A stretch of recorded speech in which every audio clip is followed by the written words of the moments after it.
Hey, everybody. Welcome to another episode of The Bitter Pill. I'm your host, Jeff Melton. And tonight I wanted to say a few words about, partially about Dr. Anthony Fauci's testimony before Congress the other day as the latest installment of the many hearings they've had over the past 15 months that the Republicans have allegedly been investigating the origins of COVID, or what's known about the origins of COVID. But really, and I say the Republicans because they're the party in charge that initiated the hearings for this special subcommittee, which I forget its name. But basically, it's served as kind of a witch hunt against scientists and an attempt to sort of intimidate and smear people. And so, of course, they've done that with Fauci several times now. He's testified before Congress, I think 3 times in the past 15 months, and on some occasions before then, when he was still the director of the National Institute for Allergies and Infectious Diseases. And let's see, I might want to move my mic a little closer. It's way over here. Okay, hopefully that's a good spot. So, without further ado, I guess let me just go ahead and play Tulsi Gabbard's response to Dr. Fauci's testimony. Basically, in the hearings, a number of claims were made alleging that the National Institute of Health, at the behest of Anthony Fauci, in the NIAID, which is part of the NIH, funded research in Wuhan that allegedly led to the either creation or leak of the SARS-CoV-2 virus that causes COVID. And, as I've talked about and written about in past podcasts and Substack pieces, to date, all the evidence has favored the idea that the initial cases of COVID came from spillover from animals sold in the Hunan market in downtown Wuhan. And so far, there hasn't been evidence of the virus having leaked from or been released from the Wuhan Institute of Virology, which is roughly 10 miles away from where the market is and where the initial cases were clustered. And Fauci was also accused of trying to suppress discussion of the lab leak theory and of implementing policies that were harmful economically, and even accused of being responsible for the massive number of COVID deaths, or bearing some responsibility for that, supposedly by virtue of funding research that led to a lab leak and covering it up.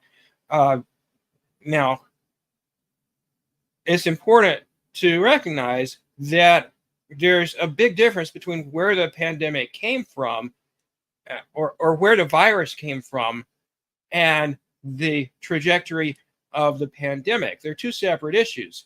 So, as far as the development of a global outbreak of COVID, and the failure to properly contain the virus so that it didn't wind up killing and making seriously ill as many millions of people as it did, that's a matter of policy. It's not a matter of where the virus came from. So it's illogical to you blame anyone who may have been involved in the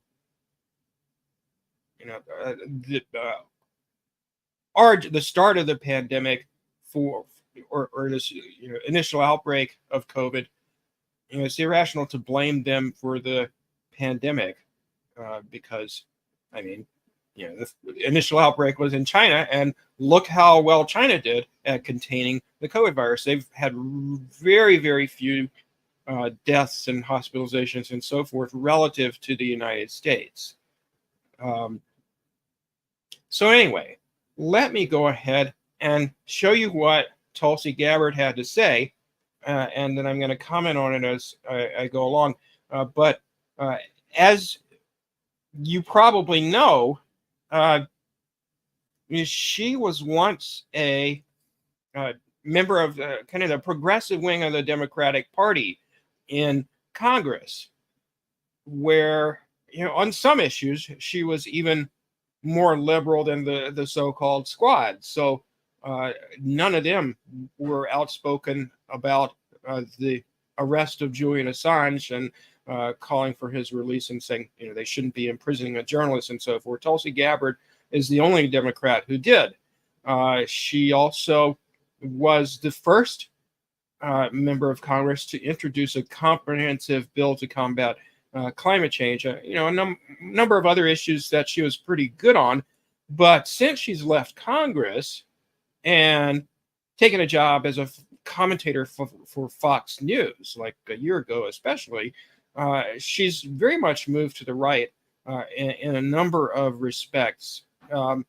And she was never very good on Israel. She was about where Bernie Sanders was at as far as that goes, where she was willing to occasionally criticize the Israeli government, but she voted for military aid for Israel, and she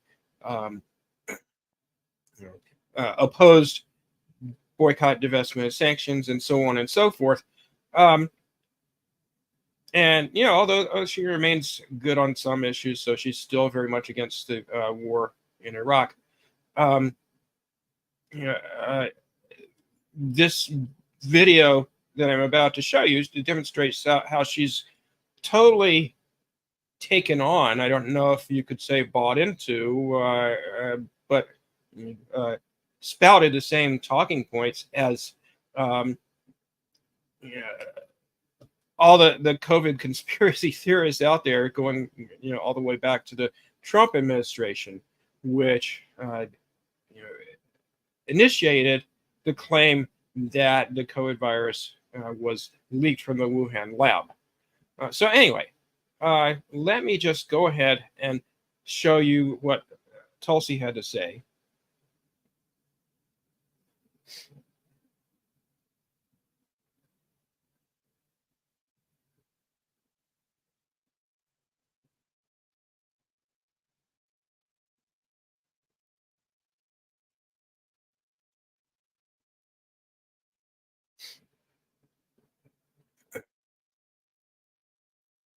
Okay, so Tulsi says, Fauci lied to Congress again. He acts with impunity because he knows Biden and the Democrat elite have his back. Nothing will happen to him.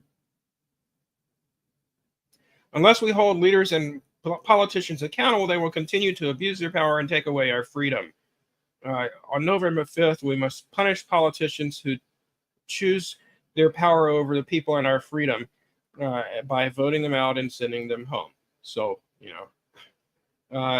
reading between the lines there, she's telling you to go vote for Republicans because supposedly the Democrat elite, as opposed to Democratic elite, which somebody who wasn't speaking in,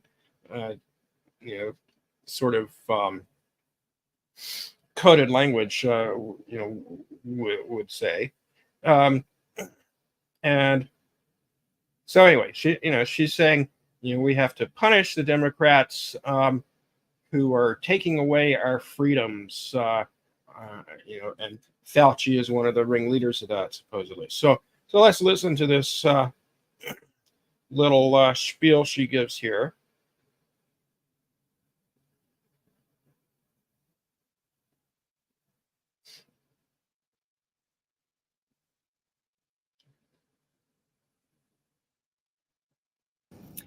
Hey, everybody. As we saw in today's hearing in Congress, Dr. Fauci is yet the latest example of how the Democrat elite in Washington will stop at absolutely nothing in their crusade for more control and more power, which obviously comes at the expense of our freedom, the expense of the interests of the American people. So Dr. Fauci is just the latest amongst the worst offenders. Sadly, there are so many examples that we can point to. You guys who watch me know that I use the word Democrat elite a lot. People. So, I mean, calling it a Democrat Party as opposed to Democratic Party or the Democrat elite, that's kind of a dog whistle to conservatives. Hey, I'm one of you. I'm one of the cool kids of conservatism. And of course, she's spoken at the National Conservative Political Action Committee conference a number of times now. So, aside from certain issues, her move to the right, whether it's genuine or political expediency, is has gone quite far. And she never really explains in any coherent or specific way how Fauci's testimony exemplifies what she's claiming or what specifically she's referring to. And all this talk about freedom, conservatives use that term so hypocritically. So if you recall, she basically supported the police crackdown on the campus protests against Israel's genocide. So she favors, quote unquote, freedom in certain respects. So you should have the freedom, according to Tulsi Gabbard, to you refuse any vaccine you want to, or to not wear a mask anytime if you feel like it, and so forth. But you don't necessarily have the freedom to protest against a government that she, along with the vast majority of the U.S. ruling elite or ruling class, supports. So let's continue.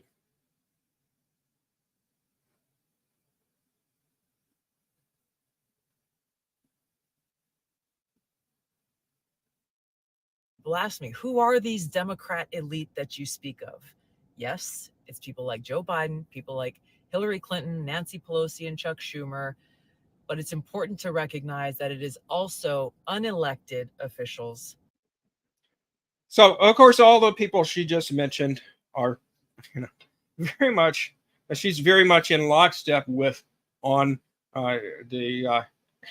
in terms of supporting the Israeli genocide in Palestine, even though she's better than them on Ukraine.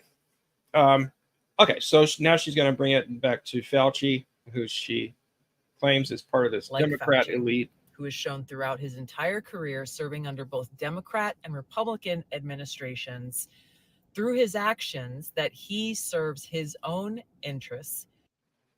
Okay, so Tulsi, how is he a member of the so-called Democrat elite if he's served for, I think he said 38 years as the head of the National Institutes of Allergies and Infectious Diseases through both George Bush's, Bill Clinton, Barack Obama, Donald Trump, and Joe Biden? Isn't he just a staff member of numerous administrations from both parties? She doesn't explain that. Okay. and the interests of big pharma and big government consistently over the interests of the American people. The insidious part.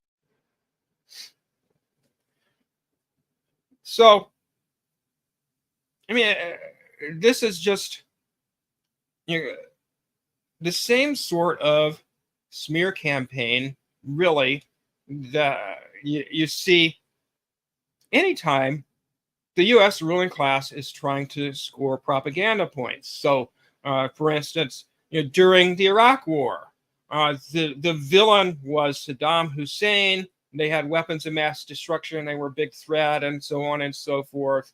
In Russia, it's Putin, the big bad Putin. He supposedly wants to conquer Europe, and all this. Which that's the one exception that she doesn't go along with, I guess. And in the case of the COVID pandemic, it's Fauci and big pharma. Now, certainly, as Fauci himself has conceded in various public statements, he made some mistakes during the pandemic, where, for instance, he discouraged people from wearing masks early on in the pandemic because he apparently believed at the time that cloth masks didn't work well enough to be worth wearing, and for many people that was the only mask they could get a hold of, given that the U.S. was just totally unprepared for the pandemic. N95 masks were in very short supply, and they the highest grade of relatively inexpensive mask, the N95 mask, they were in relatively short supply, and they wanted to preserve those for healthcare workers. He, like, public health institutions worldwide, didn't realize at first that COVID spread throughout closed-in spaces, that the virus is aerosolized, meaning that it's expelled from infected people, not only in large droplets, which fall to the ground relatively close to the person because of gravity, but also in tiny particles, aerosols, that can spread throughout even a very large room. But anyway, as I said, she's just giving this image of them as this evil villain who was out to serve his own personal financial interests or the interests of big pharma, whatnot, and thereby harm the American people. I will get into details of what Fauci actually said in his testimony a little later on, but let's go through the rest of this, and you'll see how non-specific her allegations are. The insidious part about this is that he and others take these actions and abuse their power in the name of working for our best interest, when in fact they are doing the exact opposite. For example, as you remember, during COVID, Dr. Fauci demanded that we place blind faith in him and the government. They said, just trust us, just trust the science, that we are acting. Okay, I'm not sure where he demanded that people place blind faith in him and the government. What he did say basically was, we have scientific data on this or that, and all we can do, the only sensible thing to do is follow what this data suggests, and if the new data comes in that suggests doing something different, which did happen during COVID, then follow that. But yeah, just no specifics here at all on Tulsi's part. In the interest of your public health. But over time, we saw what it was really about. It was about control. It was about more money, huge amounts of money, our taxpayer dollars being put directly into the pockets of big pharma. They didn't care. Okay, so all right, who did that and why did they do that, Tulsi? What she's referring to is Operation Warp Speed, which was a program instituted by the Trump administration. In other words, Donald Trump signed off on it to develop COVID vaccines as rapidly as possible, because we were in a situation where thousands of people were dying a day, in the early phases of the pandemic, and then, it was we were bound to have another upsurge in the outbreak. Hundreds of people were still dying a day throughout that first year of the pandemic in 2020. And then it was, in the winter of 2021, it was thousands of people a day again. And by that time, by December of 2020, they had already developed, I think 3 COVID vaccines in the United States. And in other parts of the world, vaccines were also developed fairly rapidly, not necessarily as fast as those in the United States, although I think Russia did, but pretty rapidly, because the situation was urgent, because there was a need to cut through the usual red tape and develop vaccines as quickly as possible. And so the Trump administration, obviously with the support of Fauci, but it wasn't necessarily his idea, and he wasn't the person in charge of making this decision. He was just the chief health advisor, public health advisor, along with the director of the CDC. So they, funded the development of the vaccine, gave the pharmaceutical companies, lots and lots of money with which to conduct clinical trials for possible vaccine candidates. And the ones that met the CDC's standards were approved, and the ones that didn't were not. And there were some companies like Merck, for example, some pharmaceutical companies that were not able to develop a vaccine that met the minimum safety and efficacy standards that are required by law for any new vaccine. In terms of efficacy, they need to reduce the proportion of people infected by 50% or more, in which all the vaccines that were approved here in the United States and that were approved in other parts of the world, you met that requirement with the initial COVID virus. But anyway, this was just a normal public policy implemented by countries around the world, Russia, China, the UK, every country that made a vaccine, India, to try and develop a vaccine quickly so they could hopefully prevent so many people from dying. It wasn't just this conspiracy to give big pharma big profits for no reason. Granted, I and many of you listening, I'm sure, would love it if we nationalized pharmaceutical companies and there were no such thing as big pharma. But that's not the world we live in. We live in one of the most capitalistic countries in the world, as opposed to, say, Cuba, where their vaccine was developed, or vaccines were developed by the government. They don't really have big pharma there. So anyway, let's listen to the rest of this. About the truth.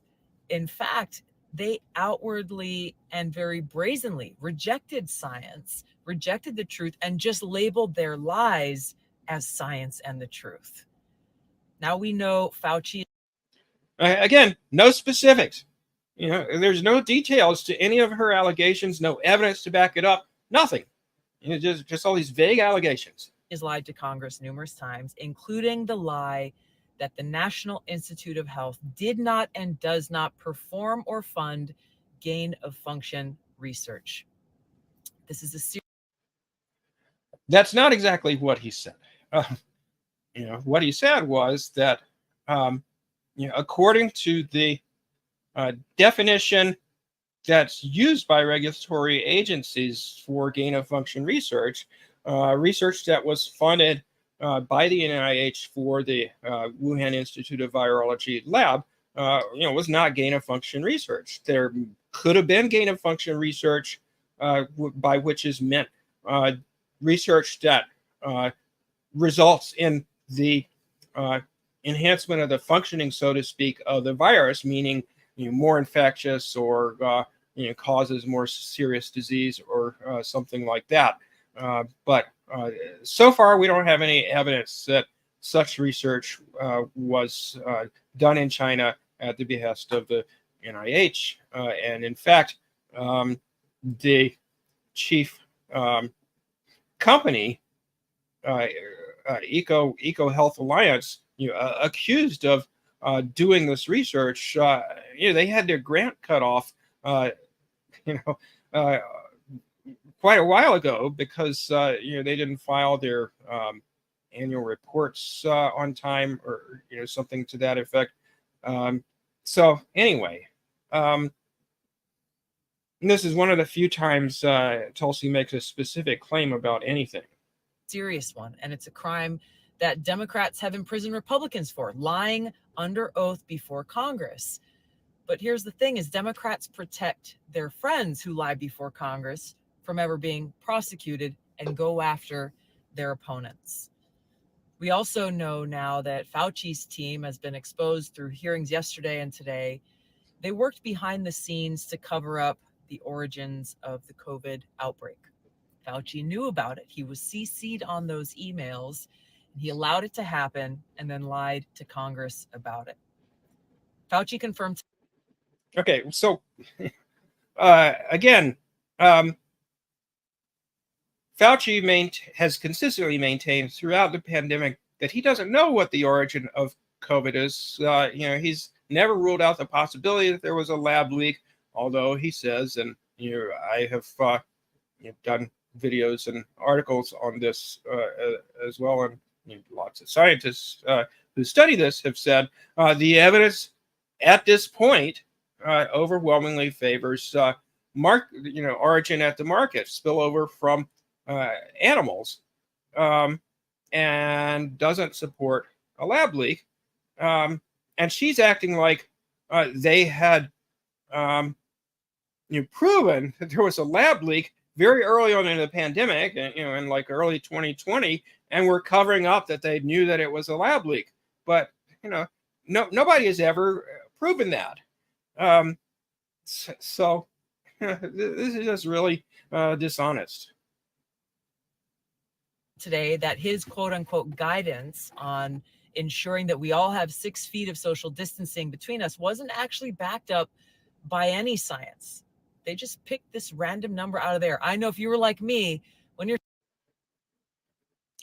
Okay, yeah, this was a big talking point at the hearing, major focus of conversation. And I'm sure Tulsi knows this because she was in Congress for years, and it's just pretending not to know here that Fauci doesn't have anything to do with setting guidance for things like how much distance people should keep between them in public indoor spaces. He had nothing to do with that. That was the task of the CDC to make this recommendation, and so they did.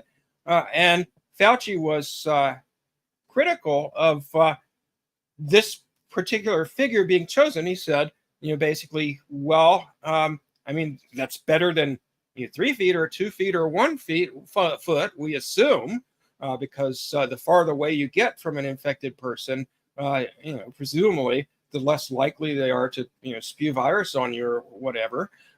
But nobody had done a controlled study where they compared, or a study where they compared, infection rates with different spacing between people. So that was the only point that he made. And And so Tulsi and her colleagues in Congress who make the same criticism are, one, misrepresenting the fact that claiming that Fauci made those sorts of decisions when he had nothing to do with those decisions, and secondly, claiming that this choosing a figure of 6 feet, which is basically the same distance that European countries chose. They chose to recommend that people keep 2 meters between themselves and other people when they were in public indoor spaces. So basically the same thing. And, it's better than being smack up against somebody, isn't it? I mean, that's just common sense. But Fauci's point was, well, they should have done research to test that, and some European countries did. But anyway, what eventually happened, and Tulsi doesn't mention this because she just doesn't know what she's talking about, like her fellow Republicans in Congress. I think it's safe to say, even though she hasn't declared a party, that she's a Republican now. Fox News commentator and all of that. But their talking point is that this was some sort of nefarious decision to set the distance at 6 feet, and that this somehow caused harm. It's like, what? How did it cause harm to keep people apart? We were trying to control a deadly pandemic.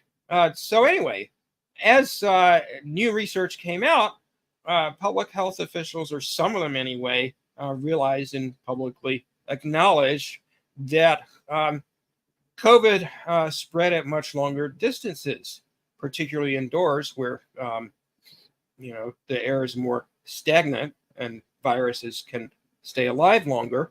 That the virus can travel much farther distances because it can travel in tiny particles. It doesn't have to be in big droplets that are going to fall to the ground quickly.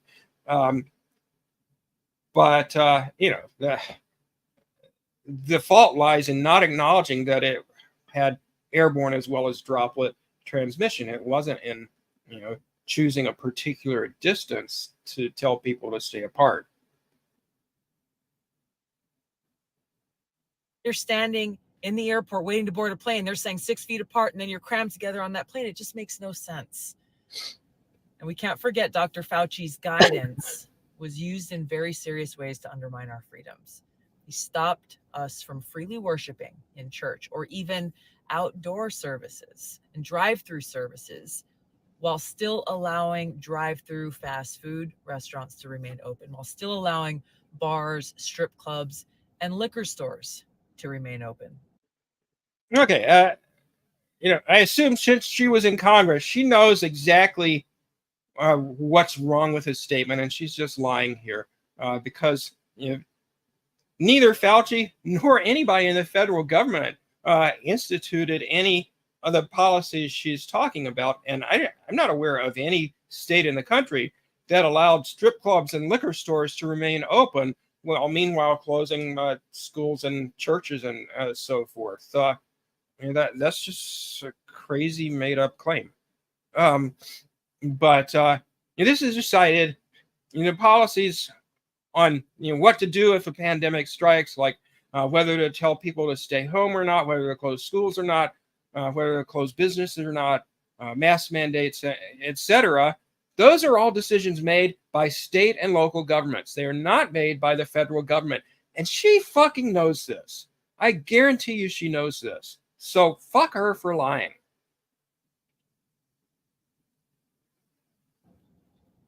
Fauci's so-called guidance led to the censorship of our free speech. It led to doctors who knew that what he was doing was wrong. If they dared to speak up, to challenge his guidance, they were threatened with their medical license and therefore their livelihood being taken away. This violation of our fundamental rights and free speech will have long-lasting effects.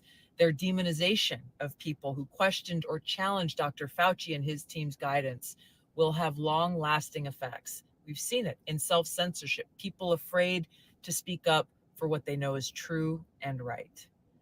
Now, coming out of all of this, the takeaway from Dr. Fauci and the Democrat elite is they can lie to the American people. They can take away our freedoms in their pursuit of power, because as long as their friends are in power, they can rest easy knowing that they're going to get away with it. So here's the bottom.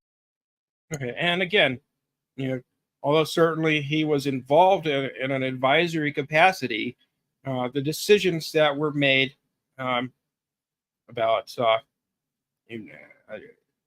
vaccine mandates and mask mandates and so forth, were mainly made at the state and local level. And to the extent that the Biden administration was involved in making some of those decisions, such as vaccine mandates for the military or various other federal employees, Fauci, among other public health top-ranking public health officials and their staff, played a role in advising the Biden administration, but they didn't make the final decision. But anyway, let's finish this up. Bottom line.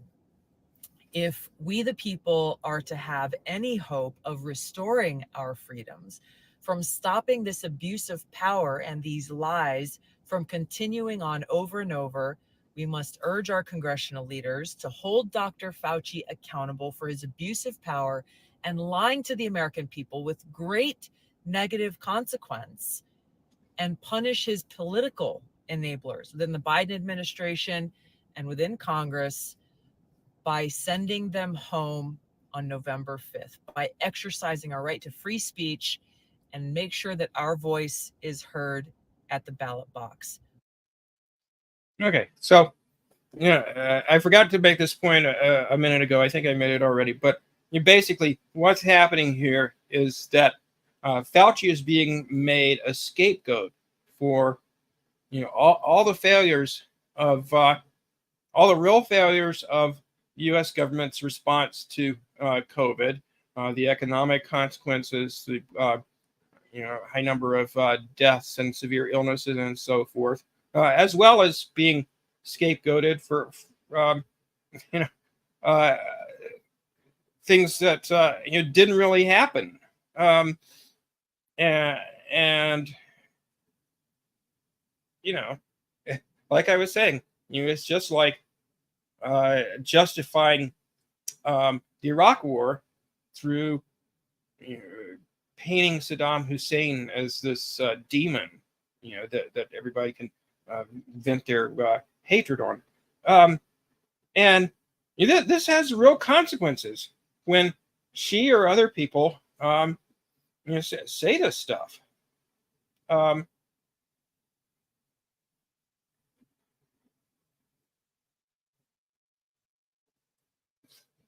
So one thing that Fauci was asked about during his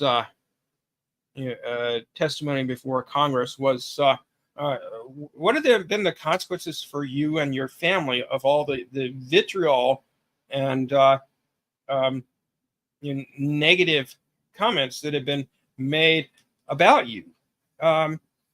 And he said, well, he's constantly getting threatening communications, emails, and so forth, including lots of death threats, not only against himself, but also against his wife and his children. And there had been credible death threats, meaning the legal authorities had identified some sort of actual plot to try and kill Dr. Fauci that led to the arrest of 2 individuals. Credible death threats means someone who was clearly on their way to kill me, he says. And this kind of rhetoric, these vague allegations by Tulsi Gabbard, paved the way for more of this. And of course, all the Republicans who, or most of the Republicans who spoke in Congress did the same thing. In fact, some of them, rather than ask Dr. Fauci questions, took the 5 minutes they were allotted and used it to engage in a 5-minute attack on Fauci without giving him a chance to speak at all. So that happened several times. And also the Democrats did that in the opposite direction. Some of them took their time to spend several minutes praising him without asking him to say anything himself. So it was really kind of a theatrical performance and an exercise in propaganda by both sides, really.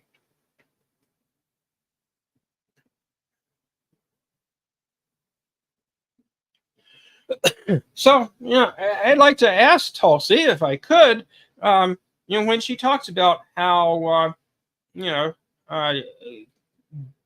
due supposedly to Fauci, even though it was the Trump administration as a whole that implemented this policy of Operation Warp Speed, or this government program to create vaccines as rapidly as possible by giving guaranteeing pharmaceutical companies both the funding they needed to develop the vaccines and just as we would have if we had national health insurance, payment to the companies for the vaccines. If we had national health insurance, we would have the government paying for all medical medications and medical procedures. So we had kind of a tiny fragment of universal health care during the pandemic, where the government funded everybody's vaccines. Everybody could get vaccinated for free. I'm not sure why that's such a bad thing, given that that's something that needed to happen. They needed to be developed rapidly, and people needed to be able to freely access the vaccine. So is Tulsi suggesting that Trump shouldn't have funded the development of vaccines through Operation Warp Speed? That we shouldn't even have tried to develop vaccines in a timely manner, given that like during the first year of the pandemic, 300,000 people died just in the United States. Should other countries not have done that? Should we just not have tried to develop vaccines at all? What the heck is she saying?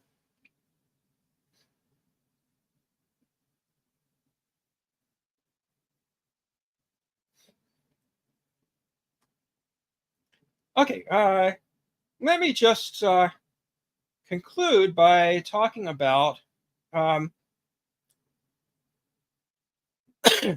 of the specific things that were covered in the hearings and what people have had to say about them. So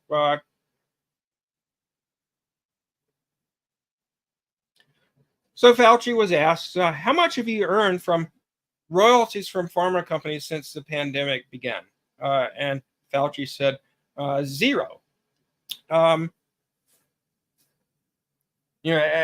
he understood the question, it was for, she was asking about funding or royalties from things that had to do with COVID. So he answered zero. So she followed up. You're saying you didn't receive any of the $710 million in royalties that were paid out to government scientists for developing medicines or whatever that they got a patent on or whatever. And Fauci said only $122 for a monoclonal antibody that I made 25 years ago.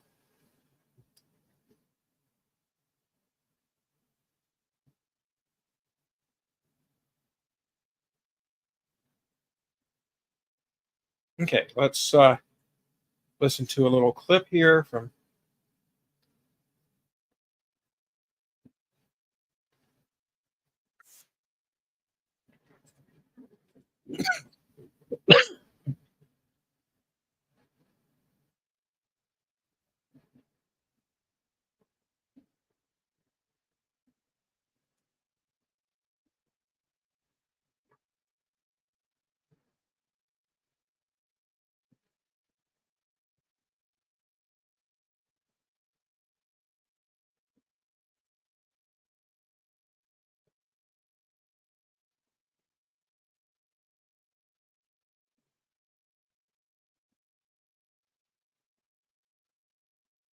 Yeah. So as he said, there was just a lot of shit that she made up there. So she claimed that the authors of the Proximal Origins journal article that was published by a number of scientists who do research on viruses and their origins, that argued and presented evidence that it was most likely that the SARS-CoV-2 virus emerged from nature. It spilled over from animals.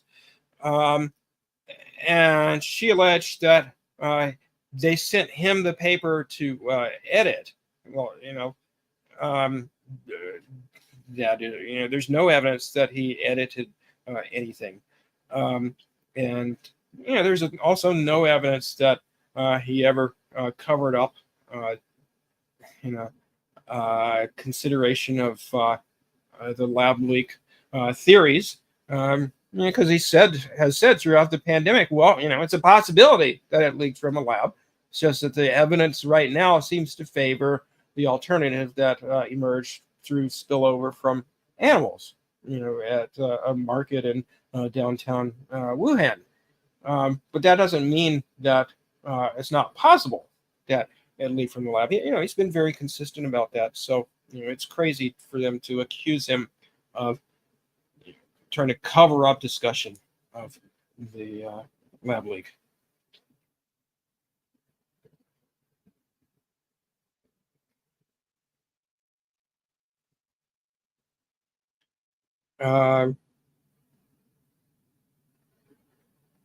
So Marjorie Taylor Greene, of course, was her usual rude self and refused to call Fauci Dr. Fauci, and called him Mr. Fauci. And she asked him a question and she didn't let him answer. No, I don't need your answer. You belong in prison. And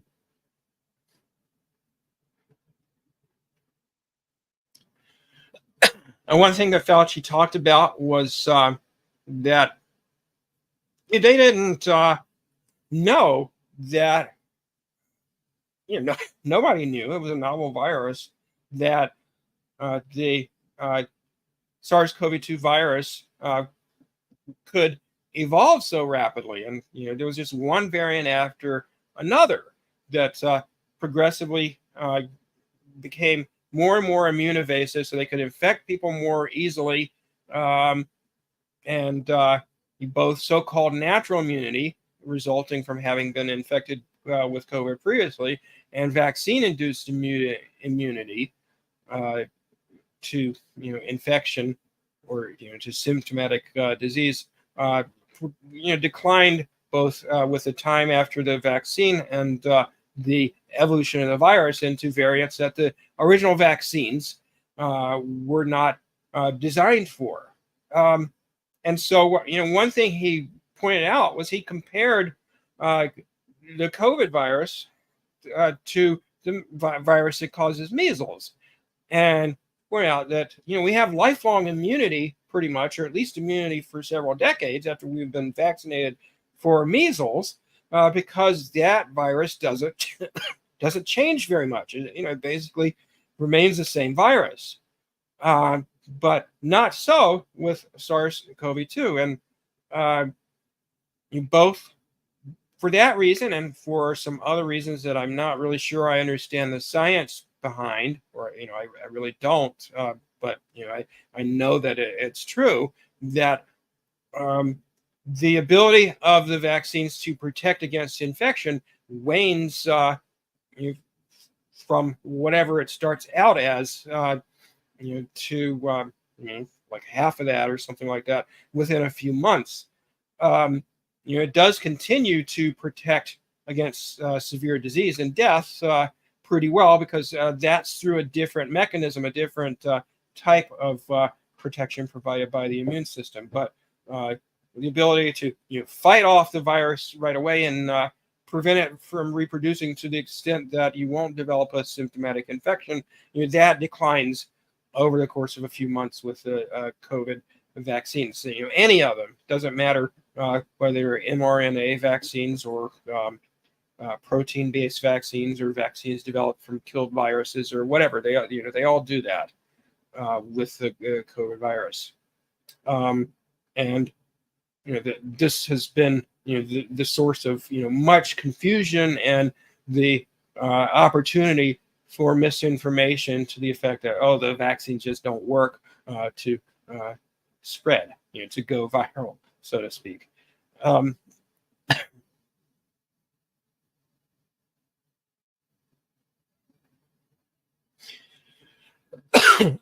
another thing that Fauci talked about in his testimony was he cited research showing that approximately 200 to 300,000 of the 1.2 million deaths that occurred were attributable to people believing misinformation on COVID vaccines and resulting low uptake. So the vaccination rate in the United States was about 10% higher than the average vaccination rate in Western European countries, about 15%, lower than Western European countries, about 15% lower than Canada, about 20% lower than in Cuba and China and Vietnam and Nicaragua, a few other countries. So Brazil had a very high vaccination rate. But in the U.S., there was a lot of resistance to vaccination. And so what Dr. Hotez did in his and his colleagues' research on this was they calculated how many people died as a result of the lower vaccination rate in the United States.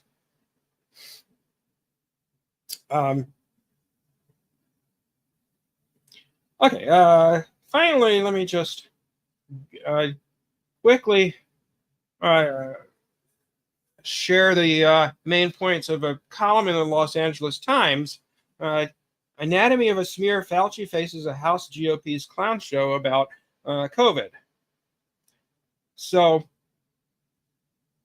Fauci was a staff member at the NIH for National Institutes of Health for 54 years and director of a specific division of it, the National Institute of Allergy and Infectious Diseases, for 38 years. He played a key role in developing therapies for HIV and ensuring that funding was available for the search for a cure. Under his leadership, his institute invested billions of dollars in research that resulted in the development of mRNA technology, which in turn resulted in the development of COVID vaccines in record time, saving millions of lives, according to some studies. Now, note that mRNA vaccines, Pfizer and Moderna, were not the only vaccines that were developed for COVID. There was a third vaccine, Johnson & Johnson, that used a different technology, and eventually a fourth vaccine, Novavax, developed and used in the United States. And there are dozens of other COVID vaccines around the world. So he goes on to talk about other research that the NIAID sponsored that helped to develop treatments and vaccines and so forth. He's revered in the communities of immunologists and virologists, even after Trump sidelined him because he was speaking truths about COVID that Trump didn't like. He was a prominent spokesman for a scientific approach to the pandemic. Well, I mean, we can question that. It's beyond the scope of this podcast to get into that. But, as the pandemic wore on, he kind of went along with downplaying the pandemic. And, for instance, he, on an episode of the Stephen Colbert Show, he was a guest, and he and Stephen went to a local drugstore to get vaccinated, and they didn't wear masks, even though masks were still recommended, albeit not required at the time. So, he was certainly guilty of some problematic aspects of his actions during the COVID pandemic, but certainly not anything like was alleged in this hearing. Here's how he was depicted by Republicans during a hearing, blah, blah, blah. The mastermind of dogmatic, quote-unquote, policies that resulted in school closings and business failures, of forced vaccinations and one of the most invasive regimes of domestic policy the U.S. has ever seen. So, you know, schools and businesses were closed because thousands of people were dying. And schools in particular, and certainly a lot of businesses, are sites where a lot of spread of infectious diseases happens. You know, if you're a parent, you know how often your kids get you sick, or they get you sick and then you get somebody else sick. I know that I've likely gotten a couple of respiratory infections. Not sure if they were COVID or not, from a friend that I play racquetball with who has, I think, 3 kids that are still in school, and he got sick. Can't even play racquetball anyway. But anyway, supposedly Fauci was a financial sugar daddy of research overseas that created COVID. None of these accusations, hurled at him by the Republicans, has the slightest relationship with the truth. Michael Hiltzik says. They're all elements of a campaign among Republicans and right-wingers aimed at painting Fauci as a comic book supervillain, in the words of Democratic Representative Jamie Raskin, just like Saddam Hussein. Why are they doing this? One answer must be that conspiracists always need a target to attack in order to attract followers. So they got to have the big bad villain. That's the reason why all this bad stuff is happening. At the core of this campaign is the Republican conviction that started with the Trump administration that COVID escaped from a Chinese laboratory. And again, no evidence so far that that's what happened. Plan B has been to smear anyone in the firing line. Unfortunately for Fauci, he's the designated it. According to reputable scientists who have studied the origin of COVID, he says, scientific evidence suggests that it's overwhelmingly more likely that COVID reached humans the same way most viruses do. And incidentally, how SARS-CoV-1 wound up in the human population, spillovers from wildlife, in an animal market in that case too. Let's look at the particular rabbit holes into which the subcommittee has burrowed to smear Fauci.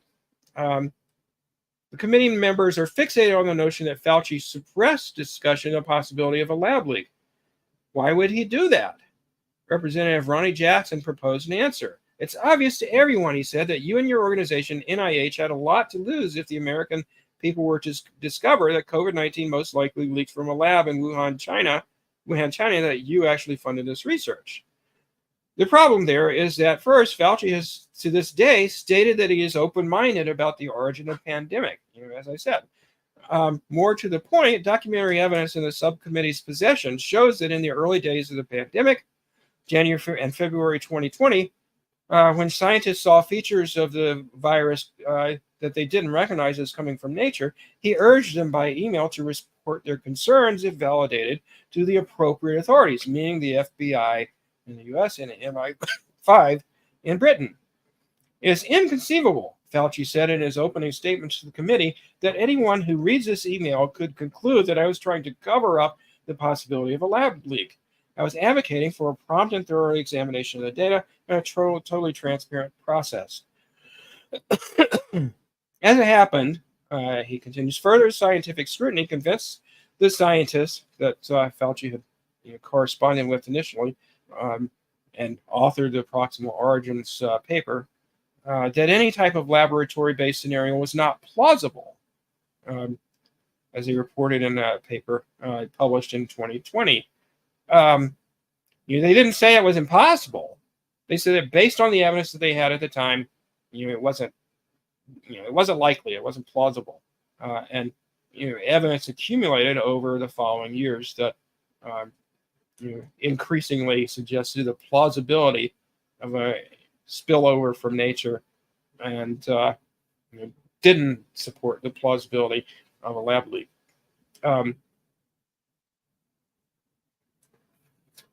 The subcommittee Republicans tried hard to contradict the notion that the lab leak hypothesis is a conspiracy theory. But Fauci pointed out that speculation about a lab leak is not in itself a conspiracy theory. It's just a theory about how the virus originated.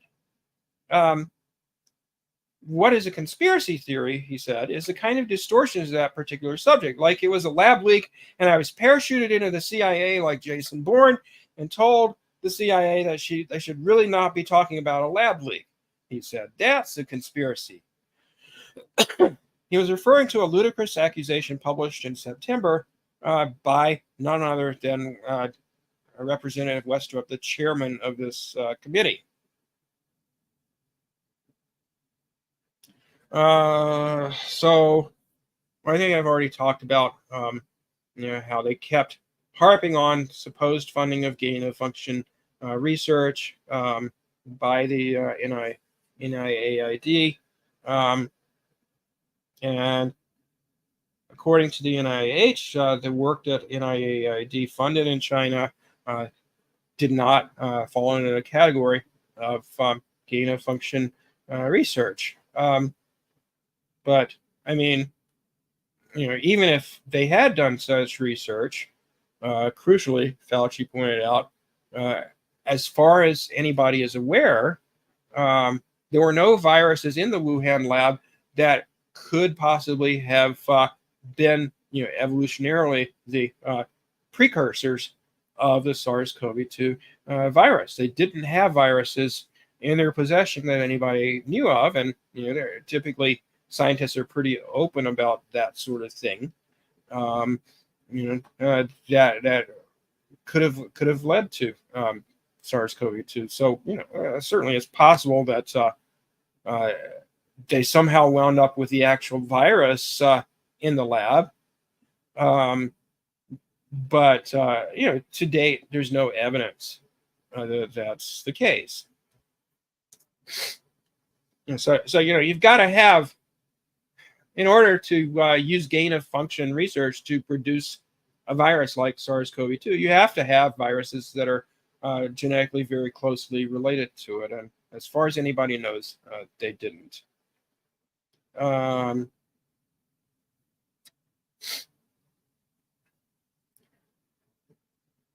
The GOP member, the Republican members regarding a 6-foot space recommendation that came from the CDC, not from Fauci.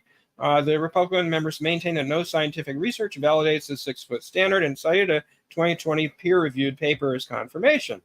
Now, this assertion is self-refuting, however. This paper actually says that under circumstances, 6 feet may not be enough.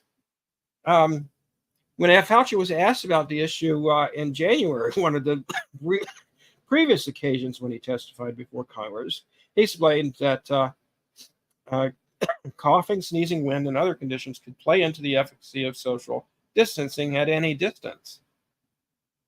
At that point, his questioner, GOP lawyer Mitch Benzine, acknowledged, I didn't think that through, I guess. But the Republicans masticated, chewed on the issue endlessly during the hearing instead. And, of course, Fauci doesn't have the authority to impose public health mandates for mass social distancing, vaccination, school closures, or anything else. So, mainly that happens at the state and local level. The fundamental theme of Monday's hearing was that Fauci should be blamed, even pilloried, for doing the best anyone could in dealing with a virus that no one had seen before, with means of transmission that were not understood for months or more, and therapies that took more than a year to figure out. It's Fauci's burden that ignorant and irresponsible politicians and their followers have chosen to turn their gun sights on him for reasons that remain unclear. Well, the reasons have to do with how you can use certain tricks, like picking a demon, in this case Fauci, to get these kinds of ideas to go viral, that you can then use to fire up your constituency and get them to turn out to vote for you.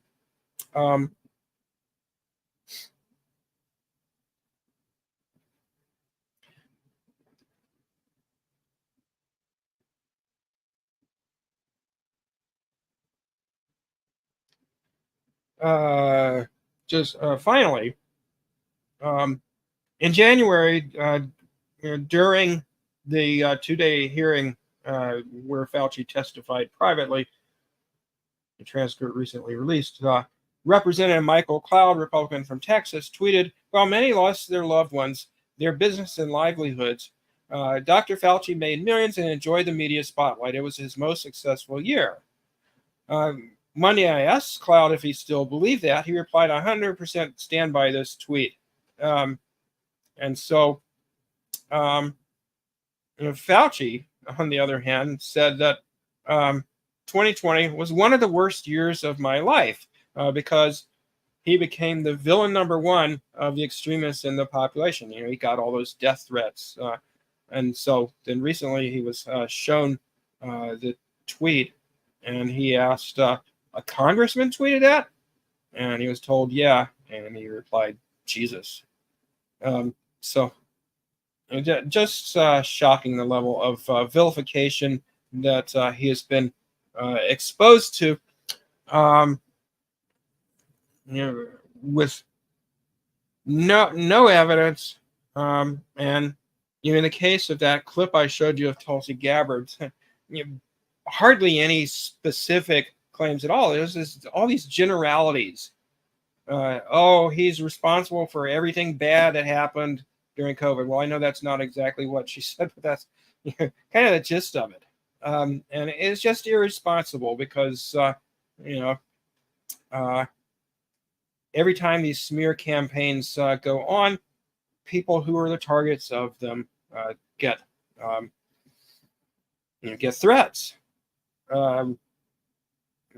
Like every prominent scientist who played any role in research or public health administration during the COVID pandemic, whether it be Christian Anderson, one of the leading researchers on COVID origins, or Fauci, or Peter Hotez, who, in addition to having developed a cheap vaccine that poor countries could actually afford, for COVID and for many other illnesses, you would think he would get some credit for that. He's also been, a prominent critic of pseudoscience propaganda, including anti-vax claims and so on and so forth. And he too has been the subject of vicious personal attacks and death threats and so forth during the COVID pandemic. And he's recently written a book about sort of how powerful this anti-science movement has become. And of course, it's not just in relation to public health, but we still have a lot of climate change denial going on. Certainly at the behest of the fossil fuel industry lobby, and of course many other examples of conspiracy theories that have powerful backers. And in the case of the COVID conspiracy theories, can potentially do a lot of harm. All right. Well, I hope this has been enlightening, and I will see you in a few days. Take care, everybody.